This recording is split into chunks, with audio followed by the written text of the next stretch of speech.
Important article law fair से संबंधित है। लॉ फेयर का मतलब देखो ये है लॉ को वार के वेपन के तौर पर इस्तेमाल करना। आप जीएस पेपर सेकंड के इस टॉपिक से आर्टिकल को रिलेट कर सकते हो। क्या कंटेस्ट है?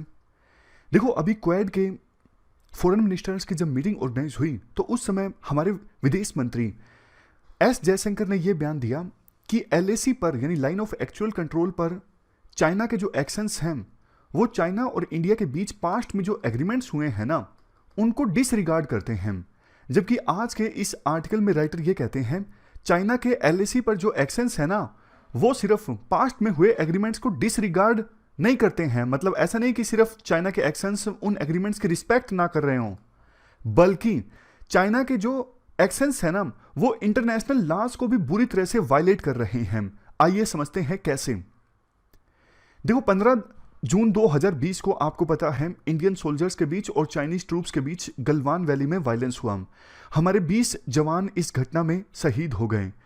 ये एक एग्जाम्पल है किस प्रकार से चाइना ने मिलिट्री फोर्स का इस्तेमाल किया इंडिया के अगेंस्ट।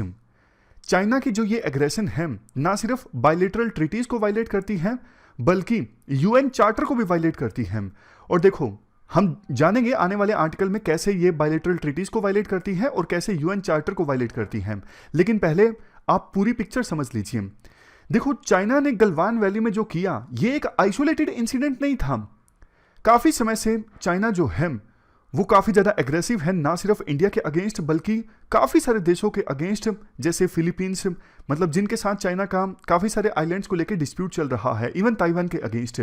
हाल ही में चाइना ने एक नया बॉर्डर लॉ भी बनाया और अरुणाचल प्रदेश में काफी सारी सिटीज का नाम भी बदल दिया।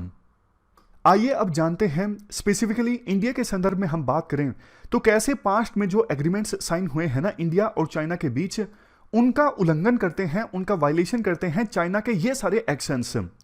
जैसे देखो 1993 का एग्रीमेंट है इंडिया और चाइना के बीच। एग्रीमेंट ये कहता है कोई भी देश दूसरे देश के अगेंस्ट ना तो फोर्स इस्तेमाल करेगा और ना ही फोर्स यूज करने की धमकी देगा।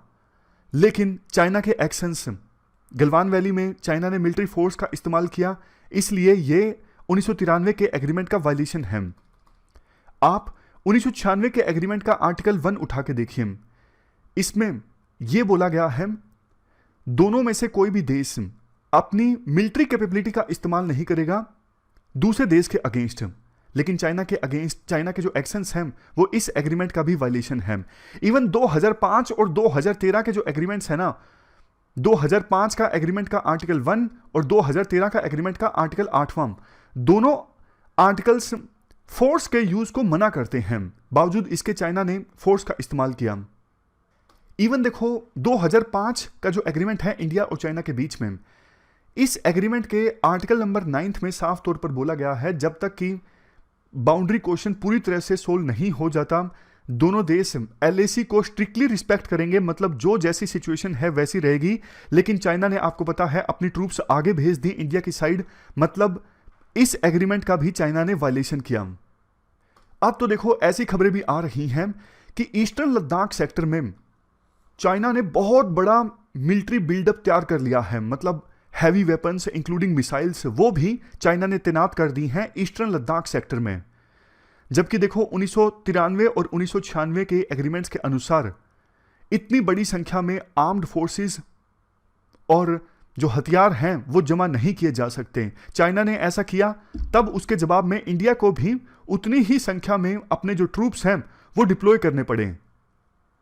नेक्स्ट 1996 के एग्रीमेंट का आर्टिकल 3 ये कहता है दोनों देश बॉर्डर पर combat tanks, vehicles, missile, motors, big motor guns ये सब जो हैं वो रिड्यूस करेंगे, ये सब चीजें ज्यादा तैनात नहीं करेंगे।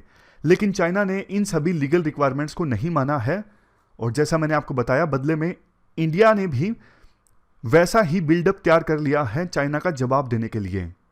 आपके मन में आया होगा क्या अगर इस प्रकार का क्वेश्चन आता है कि चाइना ने दोनों देशों के बीच जो एग्रीमेंट्स साइन हुए हैं उनका वायलेशन किया तो ये सारी चीजें लिखने पड़ेंगी।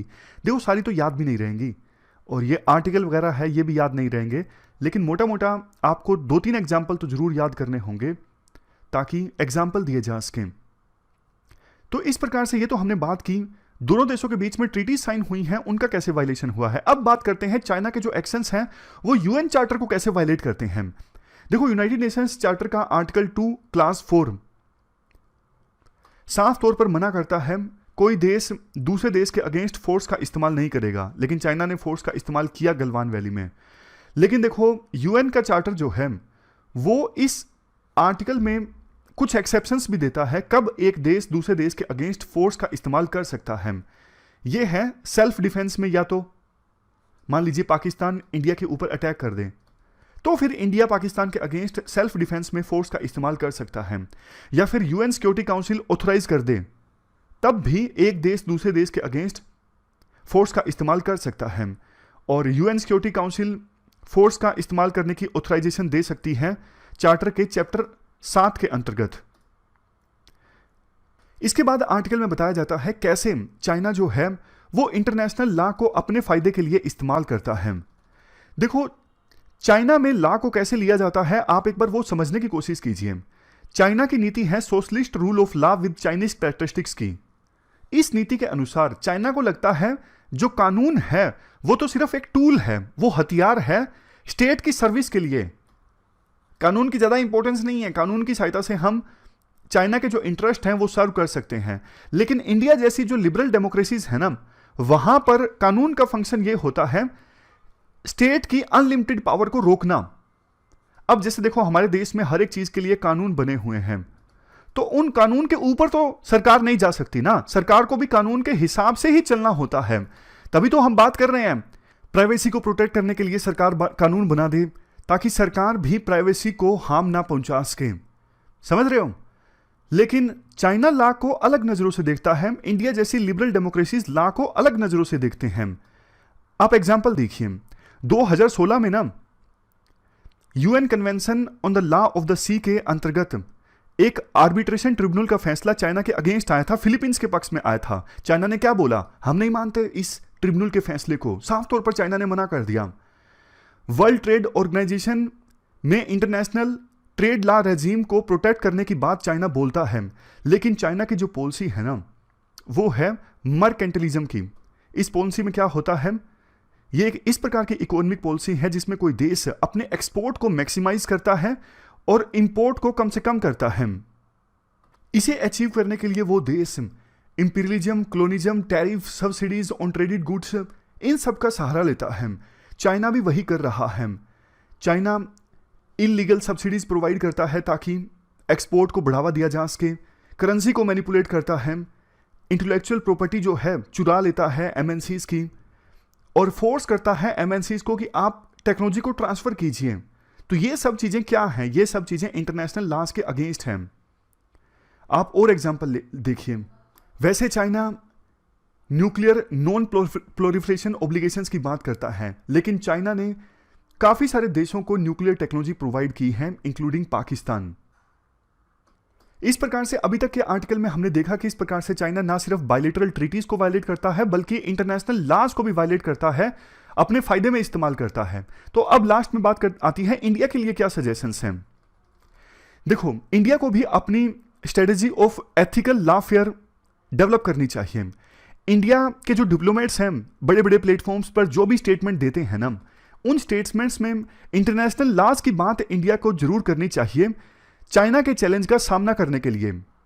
मतलब कि इंडिया बड़े बड़े प्लेटफॉर्म्स पर चाइना के द्वारा जो किया जा रहा है ना, उसका जवाब दे इंटरनेशनल लॉज की टर्म्स में कि किस प्रकार से चाइना ने यूएन चार्टर को वायलेट किया है, कस्टमरी इंटरनेशनल लॉज को वायलेट किया है। जो भी इंटरनेशनल ट्रीटीज का इंडिया इस्तेमाल कर सकता है, हमारे डिप्लोमेट्स उन इंटरनेशनल ट्रीटीज, उन इंटरनेशनल लॉज का इस्तेमाल करे अपनी लैंग्वेज में, चाइना को जवाब देने के लिए, चाइना को क्रिटिसाइज करने के लिए। और इंडियन डिप्लोमेट्स को right to act in self defence, जो कि एक प्रोविजन है जिसके बारे में हमने शुरुआत में डिस्कस किया था, जो यूएन चार्टर के आर्टिकल 51 के अंतर्गत आता है। इस राइट का भी हवाला दे। अगर चाइना कोई मिस एडवेंचर करता है, फ्यूचर में कोई अटैक कर देता है, तो इंडिया के पास पूरा पूरा अधिकार है बदले में रिटालिएट करने का, यानी अपने आप को डिफेंड करने का। तो यह बात भी इंडियन डिप्लोमेट्स को बार बार बोलनी चाहिए।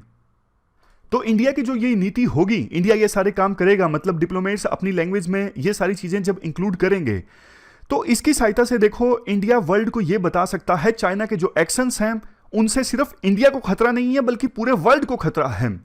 अब देखो दो चीजें हैं, एक अमेरिकन एक्सेप्शनलिज्म है। अमेरिकन एक्सेप्शनलिज्म क्या है? अमेरिकन जो एक्सेप्शनलिज्म की थ्योरी है वो ये कहती है अमेरिका जो है वो इनहेरेंटली अलग है बाकी देशों से, और अमेरिका को ऐसी डेस्टिनी मिली है कि अमेरिका वर्ल्ड स्टेज पर एक यूनिक भूमिका निभाएगा, बड़ी भूमिका निभाएगा। दूसरी तरफ चाइनीज एक्सेप्शनलिज्म है कि चाइना भी यूनिक है, चाइना वर्ल्ड स्टेज पर बड़ी भूमिका निभाएगा। इंडिया के हिसाब से देखो जो अमेरिकन एक्सेप्शनलिज्म है ना वो कम बुरा है as comparison to Chinese exceptionalism. मतलब यूएसए अगर वर्ल्ड स्टेज पर ज्यादा बड़ी भूमिका निभाता है तो ये इंडिया के लिए है तो दोनों ही कम फायदेमंद, लेकिन ये जो है चाइनीज एक्सेप्शनलिज्म ये इंडिया के लिए ज्यादा बुरा है क्योंकि ये हमारा नेबरिंग कंट्री है। लेकिन अमेरिकन एक्सेप्शनलिज्म, अमेरिका अपनी मनमानी करता है तो ये इंडिया के लिए थोड़ा कम बुरा है। दोनों बुरे हैं, लेकिन दोनों में से कोई एक चूज करना हो तो अमेरिकन एक्सेप्शनलिज्म इंडिया के लिए ज्यादा अच्छा है। तो ये पूरा आर्टिकल हमने डिस्कस किया इंडिया चाइना रिलेशंस और लॉ फेयर से संबंधित। चलते हैं आगे।